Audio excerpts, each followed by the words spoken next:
아침 하나님과 함께 누리는 하늘의 양식 오늘 만나.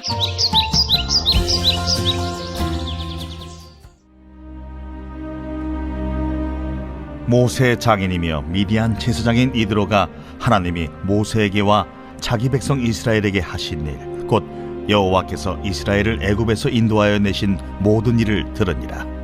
모세의 장인 이드로가 모세가 돌려보냈던 그의 아내 십브라와 그의 두 아들을 데리고 왔으니 그 하나의 이름은 게르솜이라. 이는 모세가 이르기를 내가 이방에서 나그네가 되었다 하미요, 하나의 이름은 엘리에셀이라. 이는 내 아버지의 하나님이 나를 도우사 바로의 칼에서 구원하셨다 함이더라. 모세의 장인 이드로가 모세의 아들들과 그의 아내와 더불어 광야에 들어와 모세에게 이르니 곧 모세가 하나님의 산에 진친 곳이라. 그가 모세에게 말을 전하되 네 장인 나 이드로가 네 아내와 그와 함께한 그 두 아들과 더불어 네게 왔노라. 모세가 나가서 그의 장인을 맞아 절하고 그에게 입맞추고 그들이 서로 문안하고 함께 장막에 들어갔어. 모세가 여호와께서 이스라엘을 위하여 바로와 애굽 사람에게 행하신 모든 일과 길에서 그들이 당한 모든 고난과 여호와께서 그들을 구원하신 일을 다 그 장인에게 말하매 이드로가 여호와께서 이스라엘에게 큰 은혜를 베푸사 애굽 사람의 손에서 구원하심을 기뻐하여 이드로가 이르되 여호와를 찬송하리로다. 너희를 애굽 사람의 손에서와 바로의 손에서 건져내시고 백성을 애굽 사람의 손 아래에서 건지셨도다. 이젠 내가 알았도다. 여호와는 모든 신보다 크심으로 이스라엘에게 교만하게 행하는 그들을 이기셨도다. 모세의 장인 이드로가 번제물과 희생제물들을 하나님께 가져오매 아론과 이스라엘 모든 장로가 와서 모세의 장인과 함께 하나님 앞에서 떡을 먹으니라. 오늘 본문을 통해서 이드로와 모세의 그런 관계를 바라보게 되는데, 모세는 히브리인이었고 이드로는 미디안 이방인이었음에도 불구하고 모세와 굉장히 친밀한 관계를 갖게 되는 것을 우리는 보게 됩니다. 이 본문을 통해서 추석에 믿지 않는 가족들 그리고 믿지 않는 자들을 위해 어떤 태도로 우리가 살아가야 하는지를 배울 수 있습니다.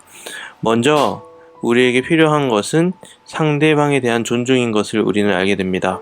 7절에 모세는 이드로가 온다는 소식을 듣고 먼저 나가 그를 반갑게 맞이하고 입을 맞추고 절을 합니다. 이것은 즉 존경과 사랑의 표현을 이드로에게 한 것이죠. 생각해보면 미디안의 제사장이기까지 했던 이드로의 모습이 불편했던 점이 한두 가지가 아니었을 것입니다. 지금 생각해보면 불교의 스님이나 무당과 같은 느낌이었을 것 같습니다. 그러나 이방인 이드로를 무시하거나 경멸히 여기는 태도는 전혀 느껴지지 않습니다. 도리어 존중하고 사랑하는 마음을 가지게 됩니다. 이방인들의 풍습, 전혀 다른 세계관을 가지고 있음에도 불구하고 이드로를 존중하는 모세의 모습을 통해 우리는 그리스도인의 모습을 배웁니다.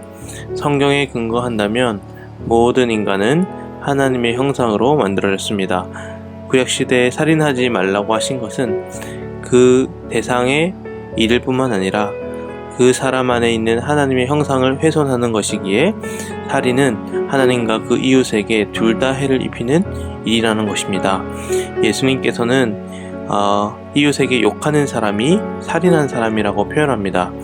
우리가 우리의 가족들을 예수를 안 믿는다는 이유로 무시하고 경멸히 여기는 태도는 바로 하나님을 무시하는 태도임을 우리는 알게 됩니다.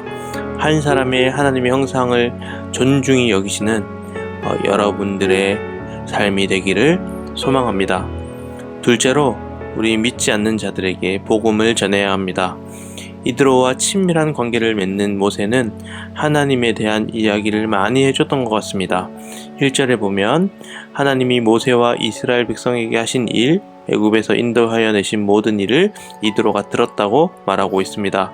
이처럼 우리도 믿지 않는 가족들과 친척들을 위해 그리스도께서 우리에게 하신 그 복음을 전해야 합니다. 복음을 막무가내로 전하는 것이 아니라 대상자들에게 그 존중 가운데 복음을 전해야 한다라는 것입니다. 어색하거나 딱딱한 상황에서 복음을 전한 것이 아니라 아마도 이런저런 자연스러운 이야기를 두런두런하며 자연스럽게 하나님에 대한 이야기, 즉 복음을 알려주었던 것입니다. 그리고 이드로는 애굽 사람의 손에서, 바로의 손에서 구원해 내신 하나님을 찬양하게 됩니다. 그리고 오랜 시간 모세와 교제하고 모세에게 복음을 들은 장인 이드로는 이제 모든 백성들과 함께 음식을 먹으며 한 공동체가 되어가는 것을 우리는 말씀을 통해 보게 됩니다. 예수 그리스도께서는 우리에게 생명을 주시기 위해 자신을 죽이고 희생함으로 우리에게 그 사랑을 보여주시고 알려주셨습니다. 그리스도와 연합된 우리 또한 믿지 않는 가족들 가운데 부당한 대우를 받을 때도 있고 또 자존심이 상하고 상처를 받을 수도 있지만 그 상황 가운데서도 우리가 그 복음을 위하여 또 참고 견디고 인내하며 그 가족들을 위해 기도하여야 합니다.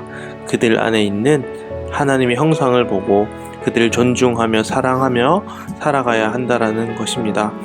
복음을 전하는 일은 아주 천천히 오래도록 우리의 삶으로 전해지게 됩니다. 아직 예수를 알지 못하는 친척들에게 입술로 복음을 전하고 또 삶으로 복음을 전하는 이번 추석이 되기를 소망합니다. 오늘 말씀처럼 친척들을 존경하는 마음을 가지고 복음을 전하는 귀한 추석이 되기를 소망합니다.